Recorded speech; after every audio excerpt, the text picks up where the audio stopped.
thewellnesscouch.com, streaming wellness into your lives. You're listening to A Quirky Journey, the healthy family podcast with your hosts Jo Whitten and Leah Follett.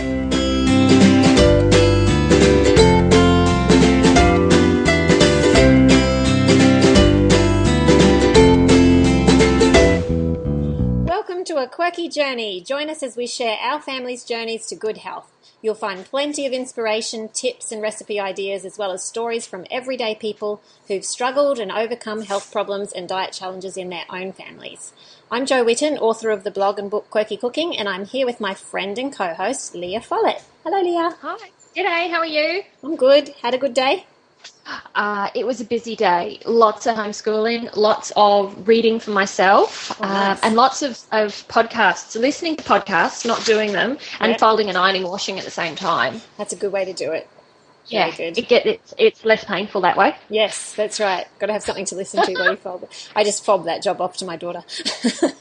Oh, I wish I had one of those. You will. No, they'll be able to do it. No. My breeding days are very much behind me. I don't think I'm going to produce a girl now. No, I meant the boys will fold the washing, surely. Oh, the boys are going to fold the washing. Yeah. Well, maybe. William has started helping out around the house a little more. But yeah, unpacking the dishwasher, you go to the cupboards and everything jumps out at you. All the plastics just jump out at you. I'm really struggling with that at the moment. That's exactly what Simi does, my 15-year-old. He's a shocker. But it's really hard because now he's doing it without being asked. Yeah. But it's booby-trapped the cupboards and just to find anything, it's almost worse than them not helping sometimes. Yeah, it is. But you've got to do it, hey? You've got to do it. You've got to do it. Sufferance is what it is. Well, okay. Leah and I earlier this week were having a chat on the phone as we do, and I was asking her some questions about why am I so sensitive now that I'm on GAPS? Why does the tiniest thing seem to affect me so much with my diet?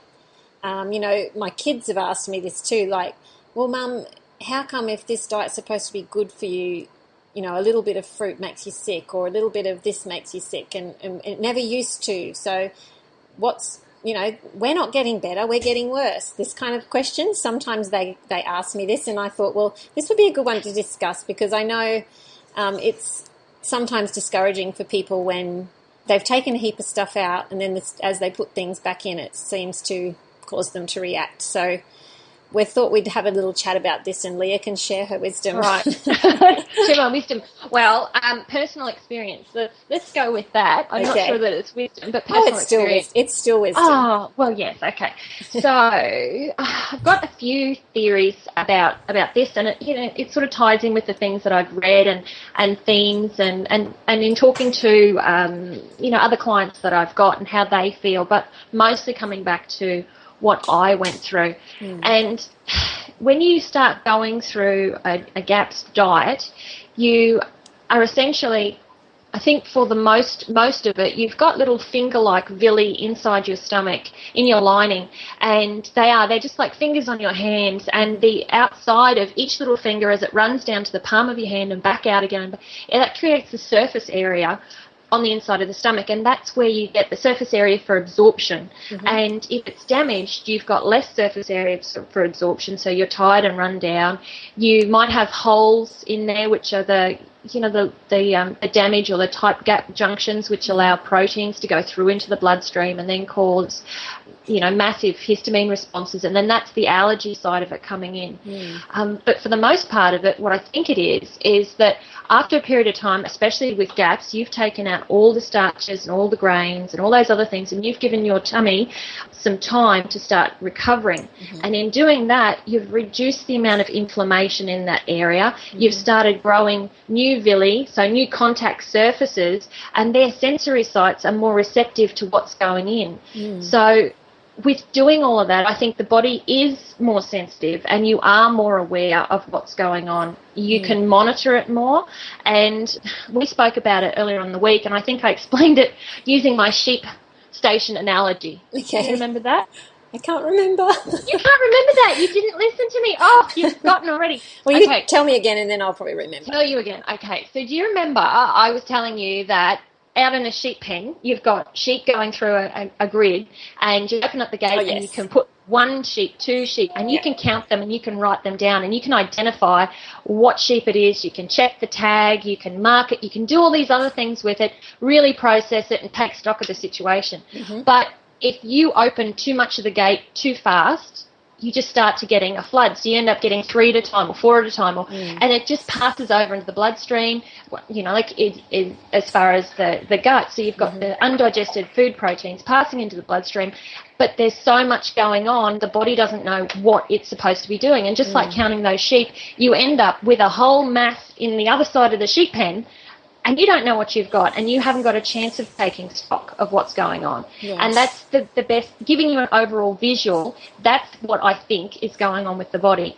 So when you start going back and readdressing these problems, you're slowing down the flow of what's going in. Your body's able to process what's going on, and you get used to what you should be having. And with a low starch, low chemical, so any dietary, whether it's specific carbohydrate or whether it's GAPS or whatever you're doing, the first thing is take the chemicals out of the water, take the chemicals out of the home environment, take, the chemicals out of the foods and things, and you've essentially locked yourself away and developed this microcosm of brilliantness for recovery. And then you go out in the world and you start, I'm going to a restaurant, I'll have a salad there, and normally you could have a salad at home. It doesn't upset you because you've brought low chemical stuff. You know what's going on as far as dressings. You know how it's prepared.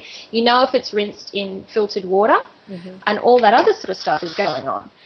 And then when you go out, you're exposed to those things again, and you are more sensitive, and you've got a greater chance of listening to your body and using that intuitiveness that we're all born with. And now you're actually listening to it because you've given yourself a chance to heal, and you know what it feels like to be at baseline. I think that's the thing. When you're adding one thing every 3 days and seeing what happens, it's like the smallest difference, you really notice it. Whereas before it was just whatever, whenever, however, and, I've got a runny nose. I don't have any idea why, but now it's like, it's quite interesting with my kids, especially Isaac. He's just so tuned into it, and he'll say, Mum, I think I need to cut down on fruit. I've probably had a little bit too much fruit yesterday, and, he'll mention what his poo's like or whatever. But I love talking about poo. Let's talk about poo. No, let's not talk about poo. But how brilliant is it that now you would probably just go straight to the fact, there must be a cold going around. I must need cold and flu tablets, or I must have to, increase I'm vitamin sneezing, C and supplements, and it must be something in the air. Well, actually, no, it's not. You've now given yourself that room to look at your food and see how it's affecting you, and you're listening to your body, and you're taking on board the responsibility. This is what you've got for the rest of your life. You may as well cherish it and really honour it and feed it what it needs to thrive. And if it tells you to put the brakes on somewhere, you put the brakes on, because otherwise it's you've got no one driving the car. It's out of control. And this is one thing I mention a lot to people, is learning to listen to your body, but you can't do that if you're overloading it constantly with chemicals and rubbish. Absolutely. You can't hear what it's trying to tell you. No, you can't. Another theory I've got is down regulation.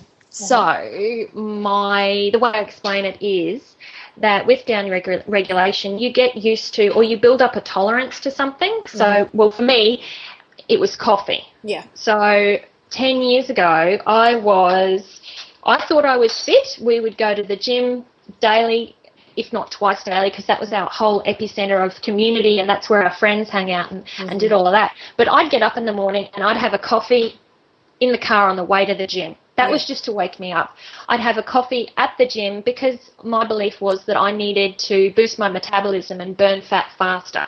So that'd be my two, before 9 o'clock. Wow. By 10 o'clock, I was having another coffee at work. I used to work in a dispensary, back dispensing medications and assisting a pharmacist and those sorts of things.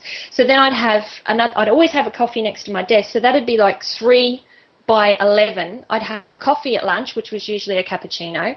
Then I'd have one at afternoon tea because, you'd be working an 8-hour day, so you'd have to have scheduled tea breaks, and I'd have nothing else to do, so I'd just sit there and have another coffee because it was something to do. Yeah. So then I go from that job during the day to my night job, which was a manager at Subway. I'd have a coffee at work as soon as I got to Subway, and I'd have one of those really ridiculously yummy Subway cookies. You know the ones I'm talking about. They're the chocolate ones, the white chocolate chips. I've never, ever had one. Okay, good. They are all kinds of bad. I don't like bought cookies. Oh, I only like homemade. These were insanely beautiful. And I'm not advocating going out and anyone having them because they're just all kinds of wrong, and it's developing a bad habit just from the word go. So then I'd have a coffee there, I'd have a tea break and have another coffee, and then I'd have one on the drive on the way home. So more often than not, I was having 8 cups of coffee a day. Wow. And doing it at the same time. But that's what I was doing to get used to it. It will get, through my day. And I was tired and exhausted. I'd go to bed, and it didn't matter what time of the night I had a cup of coffee. I could be asleep in 5 minutes. Wow. It didn't affect me. And that's the down regulation thing. My body got to cope with it. Yeah. And short term, I would never even suggest 8 coffees to anyone on a short-term basis, let alone, the caffeine supplements and the caffeine tablets and the guarana and all those other things. People take caffeine tablets? I didn't even know that. Yeah, you can get them. Yeah, they're called no-dose. Oh, yes, of course. Yeah. No-dose is caffeine. Wow. So I was doing all that just to get through my day. I had a mortgage, and that's how I justified, doing those things. But over 12 months, it really started to show. I was moody, it affected my hormones, and I think that led to endometriosis for me, which I needed to have surgery for. Oh. So I had a whole heap of other issues, uterine problems. I had, I was jumpy. And for people that know me, I don't need coffee. I am... She's already jumpy. No. Yeah, I get excited about the littlest things. I went to Speakers Fast Track with Karen, and I had a breakthrough moment, popped a cartwheel right in the middle of the function room. I do not need encouragement. We are so alike. I've done cartwheels in public before too. That's just what happened. So mine's on video. Is it? Oh, no. No. A couple of people turned around and went, did she just do... No. Oh, no, I didn't see her do that. And I just sort of, no, nothing to look at here. But, I don't need that stimulant. No, but me either. at the time, I totally did. I had it to suppress my appetite. I was using it, and from that I ended up with headaches, the anxiety. I was always tired. And, the amount of damage I actually did to my stomach pre-children, so no wonder that we've moved into this world of all the children having allergies, because I had one of those little rods that put in your arm, the hormone releasing ones. No, I don't. You don't? Okay. Instead of having the pill. For me. Oh, okay. Instead of the pill, they get a matchstick, and they put it in under the skin in your arm, on the inside of your arm. And it's a slow release thing, so then you didn't have to take the pill. So, we know now that the pill destroys gut bacteria. Yes. We know that a poor diet destroys gut bacteria. We know that antibiotics. We know that chlorinated water. So I lived this life of stress, tiredness, not obeying circadian rhythms, which are the natural rhythms and flow of the earth and the environment. You get up with the birds, you go to bed with the birds, all those things. And if you're not doing the circadian rhythms, then you're not giving yourself proper REM sleep cycles. So then you don't get to chew up the cortisol that you've produced during the day. So you wake up feeling more tired, and it was just a constant cycle. And in the same way, that's kind of what's led to, all my gut problems. Yeah. And it was that I just became more and more sensitive. I noticed that I was more and more sensitive after I took those things out of my diet, and now I look back at them. If I even look at a cup of coffee, it's handstands, 20 to the dozen. I'm overstimulated just with that, and looking back on what I did to my body. It's just insane. I don't know how I did it. Yeah. Well, I guess it's a slow build-up, isn't it? It is. And I haven't had much coffee for years. Just now and then I'd have one, but mostly decaf teas and stuff. But the other day I was driving back from Townsville, and I was so tired after a class, and 4-hour drive, and I was starting to get nodding off, and I thought, this is not good. So I stopped and had a sleep at a park, and then I went and bought a coffee, and I thought, I'm just going to have to buy a coffee. So cute. Oh, my goodness. And you had your nana nap. I did. And Don't laugh In at corporate me. world, that would be power napping, but Power napping, yes. Oh, Well, okay, you're corporate today? Oh, yeah. okay, we'll put it down to corporate. Yeah, okay. Then Power nap. I had this coffee, and no joke, my heart was like racing for an hour and a half. It just would not slow. It was like, kept breathing, like, oh, what in the world is going on? And I thought, I don't think I better be having coffee. But mind you, it did keep me awake to get home. But and still. that's why we're more sensitive. The body is not used to dealing with that. Like it's a chemical, it's a stimulant. Yeah. And if you haven't got it, and you especially at the moment, you're not even having chocolate. No. So chocolate's got a bit of caffeine in there as well. Yeah. So you would be even more sensitive to the reaction. And, I know that you needed to have that coffee in order to get yourself home. You've been travelling all over this country like a mad woman. And, it's okay to have those things because you've made an informed choice. It's not something that you're using as a crutch. No. It's not an emotional thing to get you through the day. It's not an addiction. It's not any of those things. It was something that I would put that in the break glass in case of emergency category. Definitely. That's what I'm picturing it as. Yeah.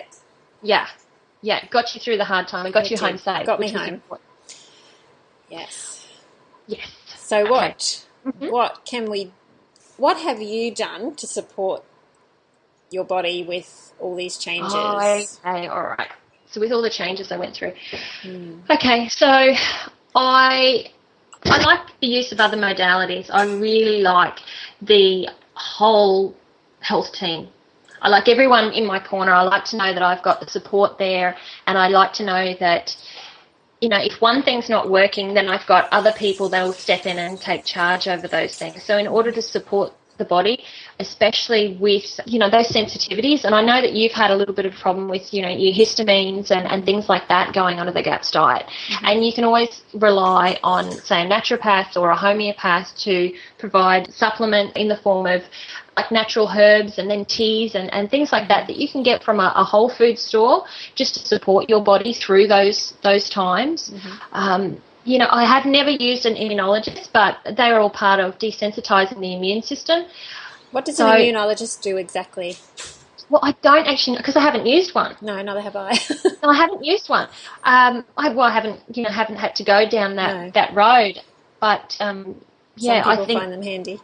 Well, I think they do, and I think it's a matter of just creating or desensitizing, kind of maybe even down-regulating. So in the way that we were talking about down-regulating coffee in the body and getting used to it, I think maybe they work in a similar way. But I'm not 100% sure because I haven't gone down that path. Sure. But we used our kinesiologist, and we were balanced, and we went and had muscle testing to find out what things we were more sensitive to. So where the allergies were, you can also get your allergy testing done through lots of naturopaths have testing facilities that they can now outsource and bring those sorts of things in as well. That's pretty much what we've done.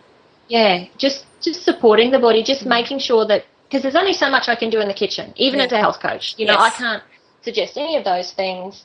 They're outside of my scope. I can't order tests. All I can do is provide, emotional support, feedback, and what have we got? We can use stinging nettle to reduce histamine reactions. We can use, cod liver oils. We can use, all those types of things that, that you can just buy. I can make you more aware of those things, but having those other core people in your team that are able to support you and support your body while you're going through this, because once you start GAPS, sometimes you end up with some pretty nasty symptoms. And if you've got someone else that's qualified and has a Bachelor of Science behind them, that they're looking at the whole body, they can read more into the symptoms than, say, someone like myself. It's really hard. I heard you met my good friend Samantha today. Oh, naturopath. Can we have her on a podcast? Yes, definitely. I think we need her on a few of them. I kid you not, in She's 10 amazing. minutes of talking to her, I had goosebumps. I knew that you two would get on. Kindred spirits, and it is going to go off. Samantha, it is going to be everything she said. I'm just standing there nodding. I'm just like, yep. I'm listening. She's been very helpful. She had a really good talk to me today and gave me lots of ideas for supporting the healing process. And great. I think that there's the more I learn about it, the more I realise there's so much I have no idea about. Well, and your path and what you were exposed to is completely different to mine. Yeah. The information that I got from my naturopath, it comes from their education and the things that they've had success with and the things that they've experienced or seen. And no two naturopath is the same. No. Well, I found that Samantha Bullock is a naturopath down in Brisbane, and she does Skype consultations and stuff as well. But she's got so much experience. She's got over 20 years experience in specialising in women's health and fertility and all sorts of things. And she was a nurse. Yeah, and just the amazing amount of knowledge. Wow. Mm-hmm. I know. I found my guru. I can't explain things that she said to me because I can't remember how to say them. So we just have to get her on here and she can explain them herself. Yeah, that's right. We need a little button. We need like a fast call and have her on the speed dial. That's right. And what's this immunologist person do? What precisely does that involve? That's what we need. Well, actually, we're starting a Quirky Cooking health page. Sorry, not Quirky Health page. Sorry, not Quirky Cooking, because the Quirky Cooking chat group, we end up with so many questions about health, and really it needs someone who's able to answer them properly.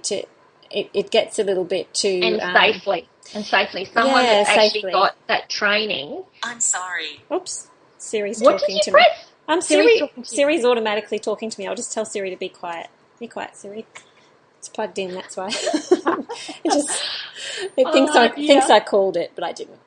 Okay. Oh, really? Okay. Yeah, so we're not talking to her today. No, not today. Oh, she's probably saying, look, I know all about immunologist. Sorry, I should have listened. Get your phone out. No, that's okay. No, seriously. Mark, quick, get my phone. I want to see what Siri says. Oh, you're funny. No, I'm serious. I want to see what she says. Do it, Jo. Come on. All right. Hey, Siri. Steve Jobs has done an amazing job with his eye products. He has. You need to check it now. Hey, Siri, what's an immunologist? Let's see. It's thinking about it. No, it's not. Try again. Oh, try again? Okay, one more time and then we'll move on.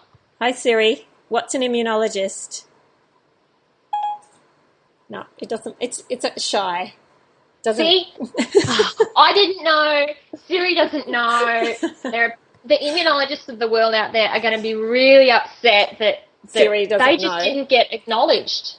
They did. They're just not with a lot of knowledge from us. Oh, no. Never mind. We'll move on. My most humble apologies to all the immunologists out there, and that anyone's done any of that practice and training, please contact us and we'll rectify the situation over a herbal tea and a heated discussion, and I'm quite happy to take the burden.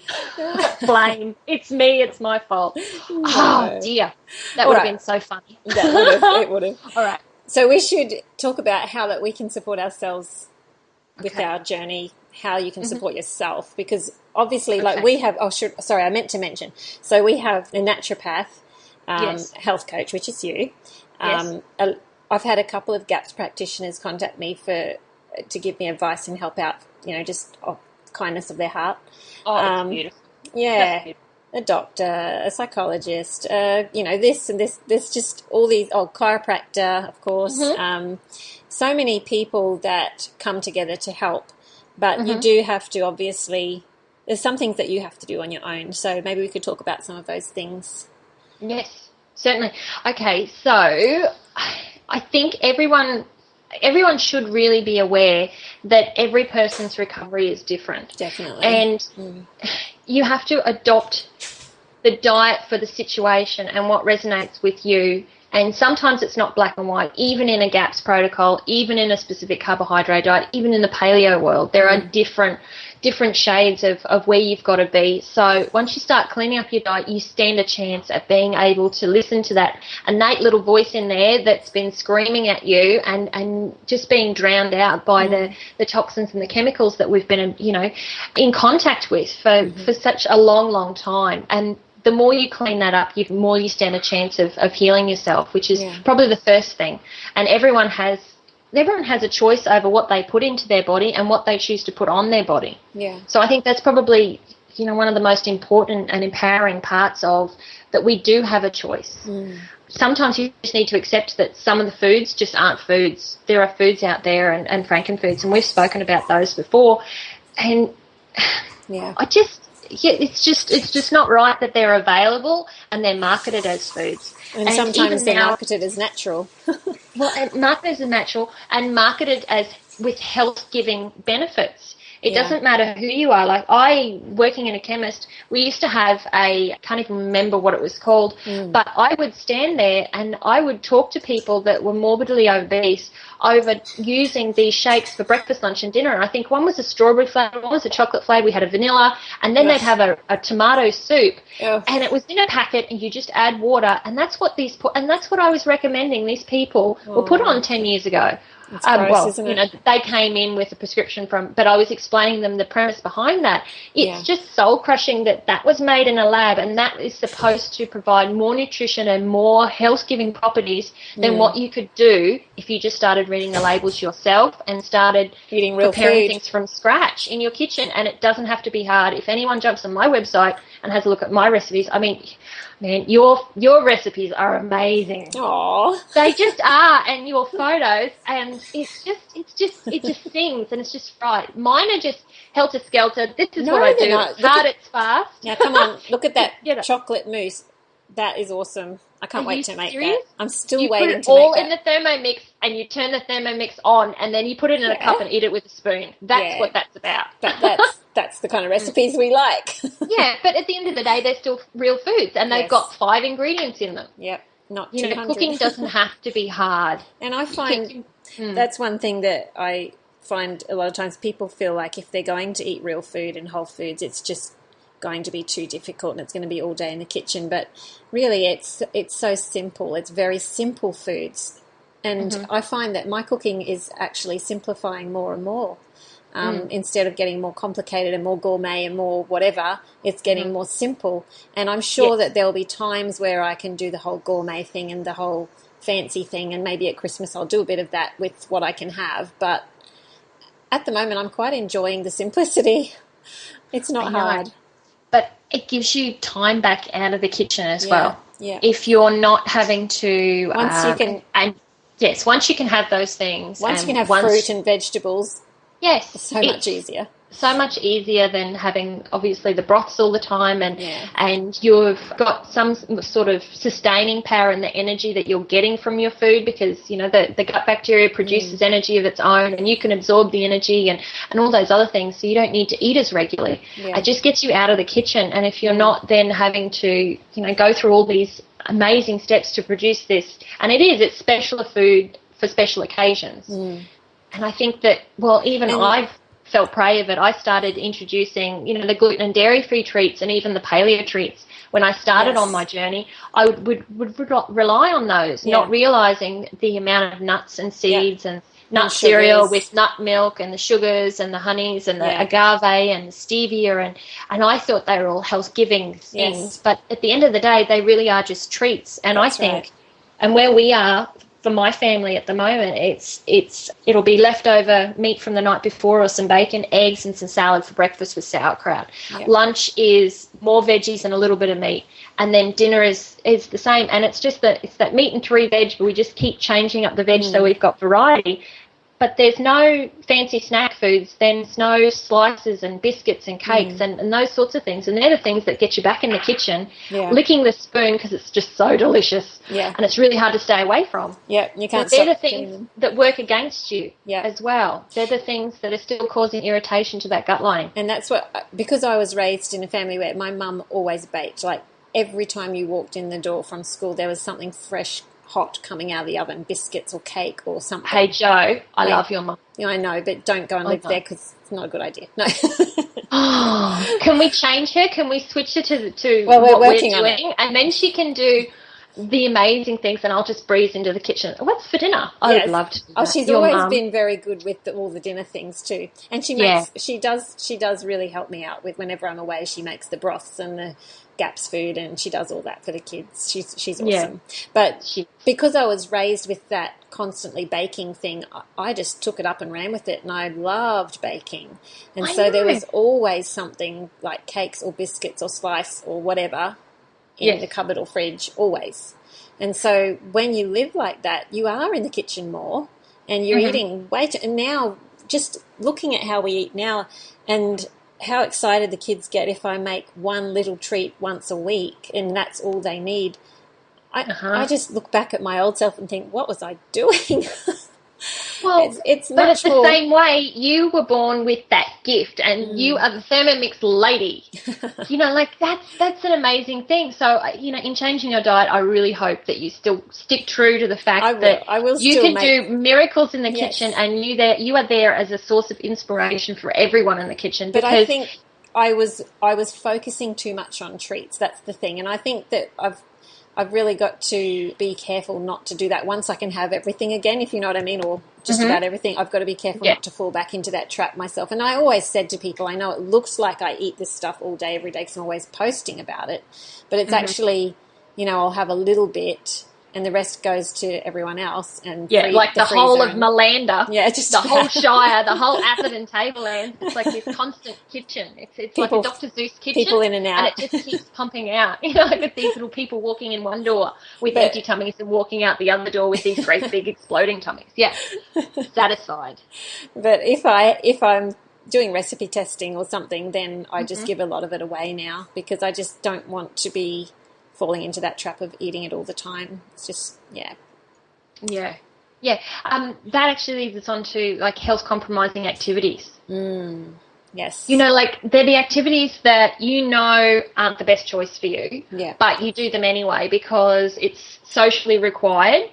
And sometimes you have to do those things at religious events and Christmas and weddings, and it's really hard to turn down a piece of wedding cake. Yeah. It's really hard to turn down a glass of champagne. It's so you've got all those things, but as long as they are seen as special occasion things, it's like having that treat and doing those the baking that you do once a week, where they have one treat once a week. Yeah.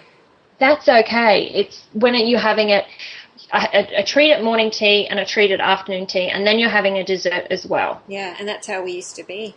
Yeah, or finishing the day at the pub every afternoon and having a beer.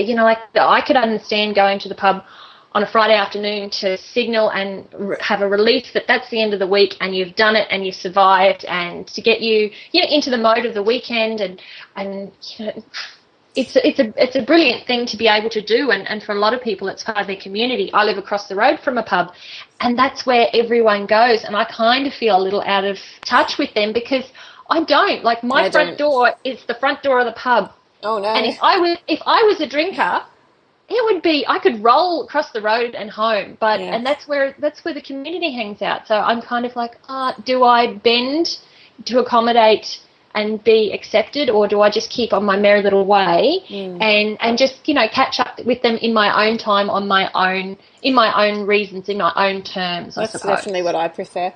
I don't drink, and I never have, and I just think that a lot of things like that I just don't even want to start. Never wanted to start down that road, but I understand that there's. I have done some terrible things. Yeah, exactly. Terrible things. There's just sort of certain things that you've got to decide where you draw the line, I think. That's right. And I understand, like, people when they're with their families at Christmas or birthdays or whatever, they may have a little bit of something that they wouldn't usually have. It really depends where you, like, if you're on Gaps or something, you're going to have to be careful because you'll send yourself backwards, and you just have to say, at the moment, I can't. Yes. And this is temporary. And, and so if people know it's temporary, they're usually pretty forgiving.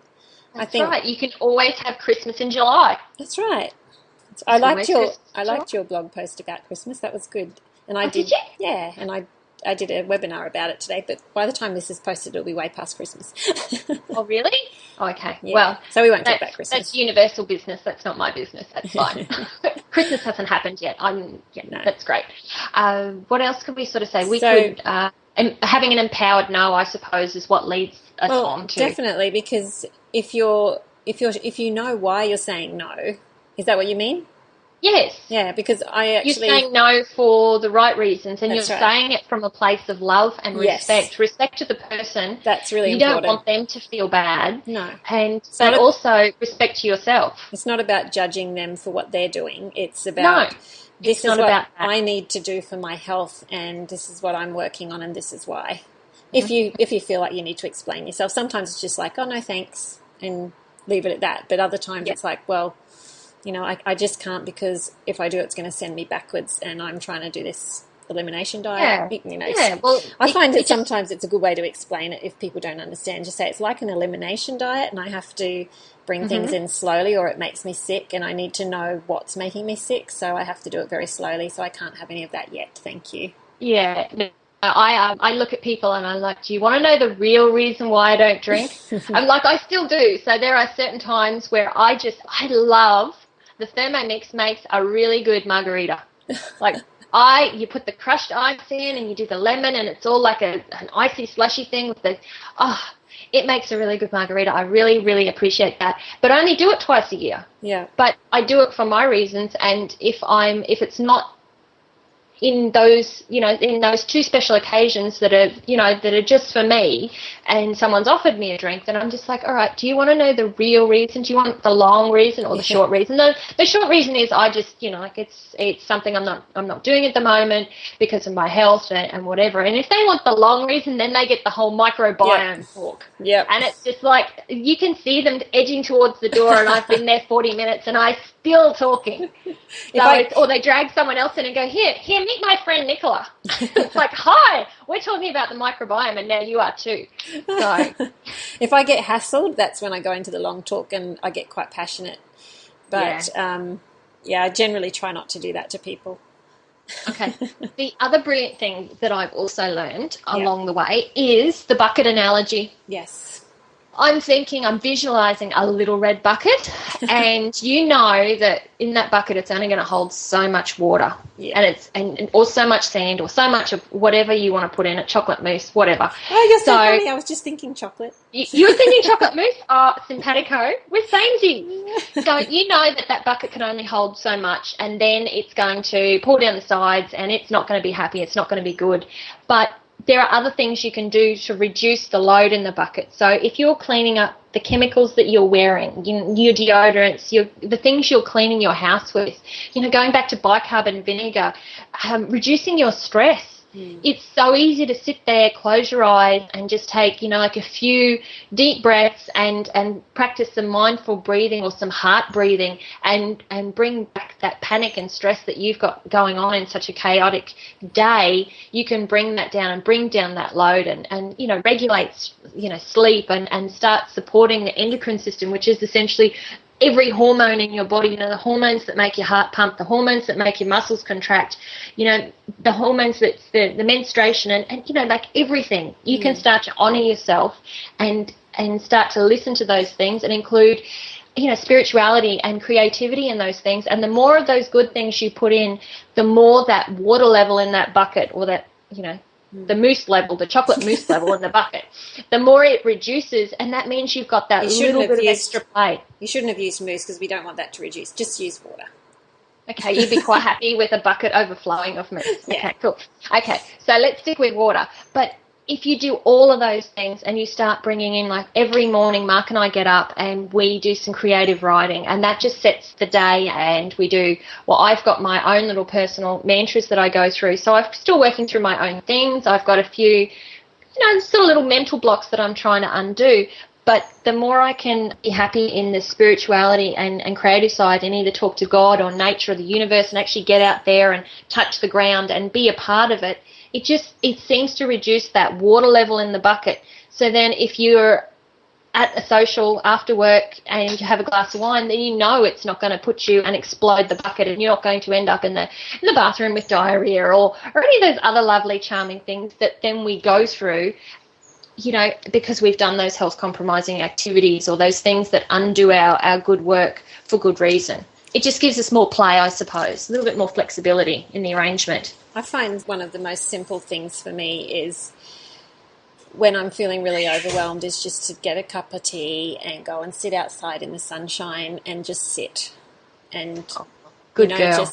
And I've done that for years. Even if it's 5 minutes, I just find that really helps me to, and get your feet in the grass and just look around, enjoy the. And another thing that I've found is I take my camera or phone or whatever and actually look for things that are beautiful around me to take photos of and play with the photos. I've always loved art and drawing and photography and everything. And I find as a mum, I got too busy for that creative side of me. I got too busy when the kids were little, for the drawing and the art. But once I started getting in, a little bit old, when the kids were a little bit older, I started doing the photography again. And I just found if you actually go out looking for something every day, just in your backyard or your street or you're around your house, and look for something that is, looking through a camera viewfinder and find something beautiful, it's amazing what you can find. And I've had people comment, oh, but I don't live in a beautiful place like you, so I can't do that. And I'm like,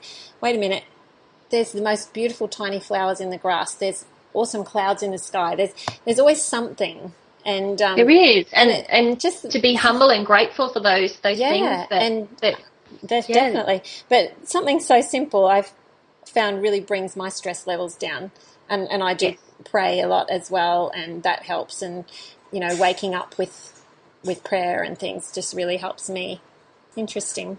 Well, it does, and that connection you've got to your spirit and that sort of thing, how much it does so much for your stress, and you can't digest food if you're in a stressed state. You can't. So by just checking in with yourself, and doesn't matter what religion you are or whether you're atheist or whatever your core belief comes from, just the fact you're taking time, honouring yourself, honouring your beliefs and checking in does a world of goodness for your digestive system as well. So, it's one of those twofold things. And once you start addressing one area, another will benefit.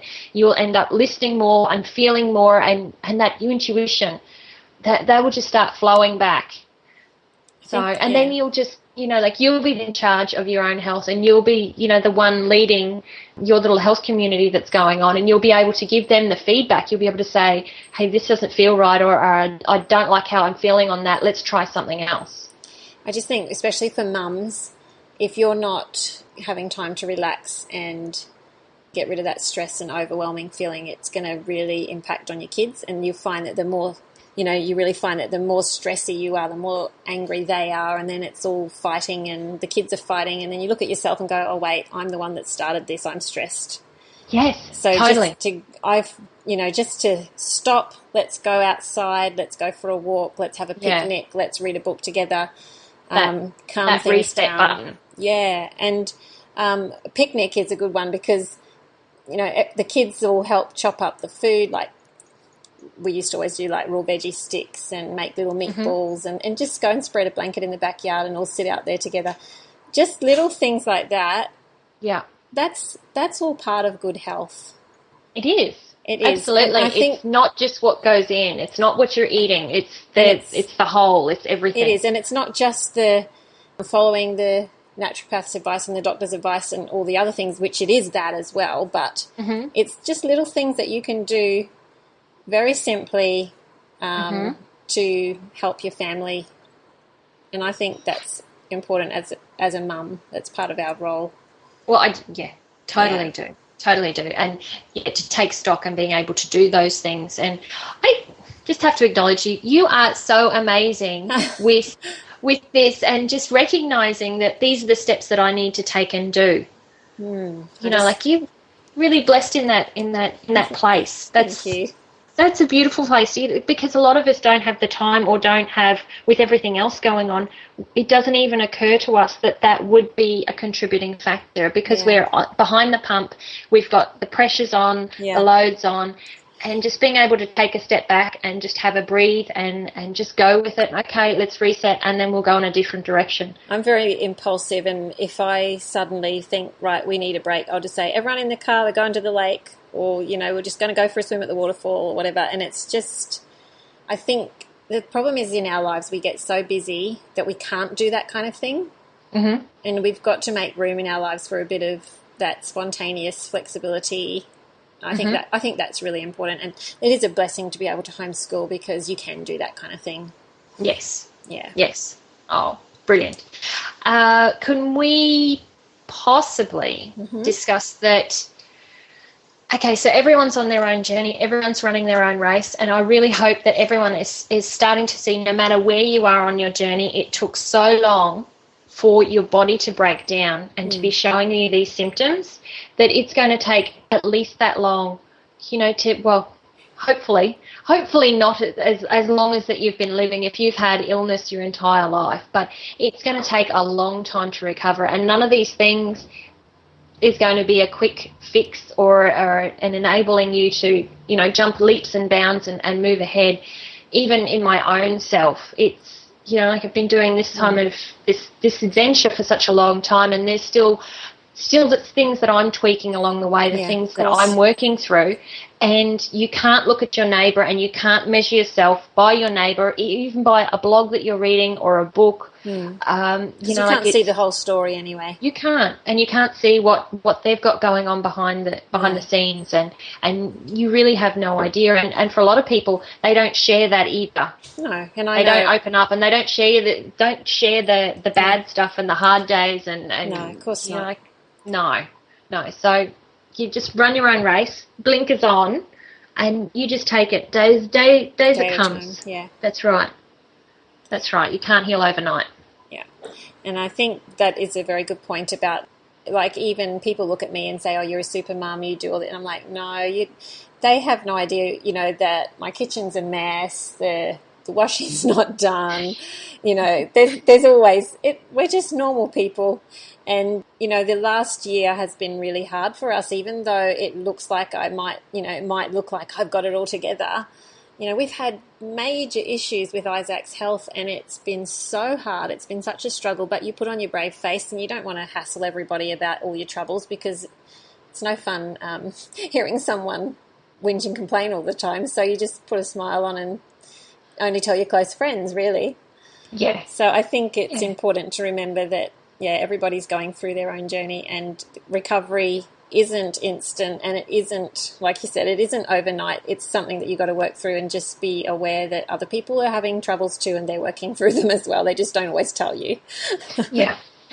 Yeah, maybe we need to start putting up photos of what our houses actually are like. I did post a video on Facebook the other week. Did you? Where I was talking and I moved the camera around and it showed my messy kitchen. I went, and there's my messy kitchen. I do that. Oh, good. I do that now and then. People should know by you've got to now. live your truth. You've got to live your truth, and that's what it is. That's what it is. It gets a bit crazy here at times. But that's when I drop everything and go outside, you see. So see, it's like, I've got to clean the kitchen. Nope, everyone in the car, quick, let's go to the waterfall. Yes. We'll do that later. My husband was going off about it the other day to my dad, and he said, it's like she does this avoidance thing when she gets overwhelmed. And my dad was laughing because he does the same thing in his way. He goes and reads a book. We all do it. Yeah, we all do. It's a coping mechanism. It is. You've got to have a break sometimes. Definitely. Yeah. Definitely. Room to breathe. Yes. And it's okay. It's fine. Well, I hope that was helpful. Can you think of anything else we need to say? Only that I need to go and talk to the Apple company and tell them how highly disgusted I am that they have not got immunologists in Siri's functions. It might be on there, but maybe it didn't understand me. I heard you twice. I'm pretty sure you were speaking English. I'm pretty sure that your setting is for English on that phone. There should be no excuse. My brother-in-law actually works for Apple. I can't wait I'm going to ring him up after this and say, excuse me. He works as a creative. He's on the floor training people. I don't know what he's going to do, but I will pass it on to someone in charge. That's right. Do that. Yeah. We need Siri to be informed. Well, that's right. How are we supposed to learn otherwise? Well, that's right. Well, we've always got Dr. Google. That's true, thank goodness. And we've got Samantha as well. That we have Samantha. I think we should get her on the next one, don't you? I do. She'll do it. I do. Let's do that. Okay, let's. Right, Okay, guys, special treat next week. We got Samantha. She doesn't know yet, but Yeah, she can't say no. She can't. Because we've already announced it. It could be a long one next week because she might talk as much as we do and then we'll be in trouble. I know. I just got on for a 5-minute phone call and we got excited. Yeah. And there was a whole heap of other stuff that we wanted to discuss too. Yes, so I think that'll be fun. Excellent. Well, thank you, Leah, for all your insights, and that was interesting. So, yeah, I hope it was interesting. It's a laugh. Yeah. It kept me entertained. Yeah, so that's amazing. I've got Gabriel sorting through my cutlery drawer. It's way past his bedtime. Oops, we better sign off so you can go get into bed. So I can go and be the cranky mummy. It's probably past your bedtime too. Down there in Sydney. Yeah, it is actually. Yeah, it's an hour later than me. I've got a bit of time yet. You got a little time. I can clean up my kitchen. Okay. Well, thank you, Leah, and thank you guys for listening. That's all for today, and we hope you enjoyed it and that you're finding these podcasts helpful. And I will be posting the links to different things that we talked about. I'll post a link to Samantha's page so you can go and check her out. And you can obviously check out my blog, quirkycooking.com.au, and Leah's website is, can you tell us what yours is? Sorry? Akesis, AKESIS balance.com. Okay. Mm-hmm. So check out Leah's, and we've both got Facebook pages. So Leah's is Leah Follett and mine is Quirky Cooking. You can post your questions and comments on our Facebook pages. If you've got things that you want a bit more expanded on from the podcast, or if you just got more questions, post them on there. Or you can also go to the website www.thewellnesscouch.com/A Quirky Journey. And we'd love for you to subscribe to our podcast if you haven't already on iTunes, and also check out thewellnesscouch.com where you can see the entire range of wellness podcasts available. There's lots. And they are good. So keep working on those changes, and we'll be back to share more of our journey with you next week. Thanks, guys. Thanks, Bye. Leah. Bye, Leah. Not a problem. See you. Night-night. Okay, bye, everybody. Whilst the Wellness Couch presenter endeavour to provide accurate and helpful information to their listeners, these podcasts cannot take into account individual circumstances and are not intended to be a substitute for health and medical advice from a qualified health professional. You should always seek the advice of a qualified health professional before acting on any of the information provided by any of the Wellness Couch podcasts.